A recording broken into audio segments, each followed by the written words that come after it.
आज आपण येथे तिखट तर्री येणारी 2 वर्ष कलर टिकून राहणारी लाल मिरची पावडर तसेच धना पावडर हळद पावडर बनवण्याची पद्धत बघणार आहोत.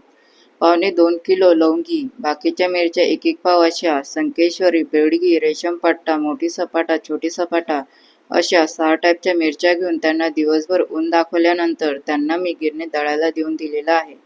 तसेच ज्या धण्यांचा छान वास येतो असे 1.5 किलो धणे मी येथे घेऊन त्यांना स्वच्छ निवडून घेतल्यानंतर छान चाळून मारून घेतल्यानंतर कढई फास्ट गॅसवर 5 मिनिटे गरम केल्यावर गॅस स्लो करून त्यामध्ये धणे घालून 2 ते 3 मिनिटं खमंग वास सुटेपर्यंत भाजून घेतलेले आहेत. त्यानंतर हे धणे थंड करण्यास ठेवून दिलेले आहेत. तसेच ज्या हळकुंडांचा कलर आपल्या डोळ्यांना छान दिसतो असे 1.5 किलो हळकुंड घेऊन हे सर्व जिन्नस मी गिरणीत दळायला देऊन दिलेले आहेत.